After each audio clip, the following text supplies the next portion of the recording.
Binabaha at may naitala ng pagguho ng lupa sa ilang bahagi ng Pilipinas dahil sa hagupit ng bagyong Christine. Habang papalapit ito sa kalupaan. Kaugnay niyan, itinaas na sa Charlie Protocol o Red Alert Level ang maraming rehiyon bilang paghahanda sa pananalasa ng bagyo. May balitang A to Z si Naomi Almojano. Rumaragas ang baha at landslide, yan ang nararanasan ng malaking bahagi ng bansa ngayon habang papalapit sa kalupaan ng Tropical Storm Christine. Taglay nito ang hanging may lakas na 75 km per hour at bugso nga abot ng 90 km per hour habang kumikilos pa kanluran hilagang kanluran ng bansa.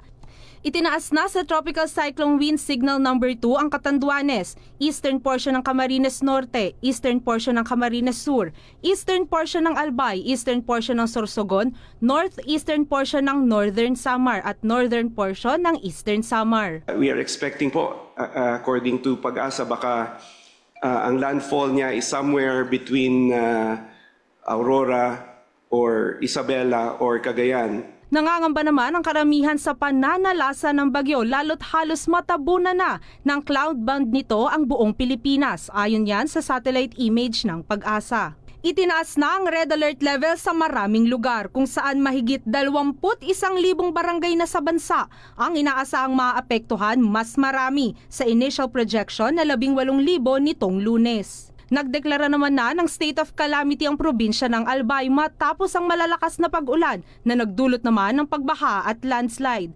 Wala naman ang nagawa pa ang mga residente ng Barangay Ubaliw sa Pulangi, Albay nang umapaw hanggang tulay ang San Francisco River. Habang umabot naman hanggang dibdib ang taas ng baha sa Barangay Rizal West District, Sorsogon City.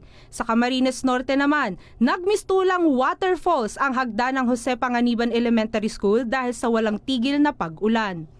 Kaya naman patuloy ang paglikas ng mga residenteng naipit sa baha o lubos na apektado ng bagyo. Nakahanda naman ang mga evacuation centers, ayuda at rescue teams ng iba't ibang apektadong probinsya at rehiyon kasabay ng pananalasa ng bagyo. Para sa Balitang A to Z, Naomi Almojano.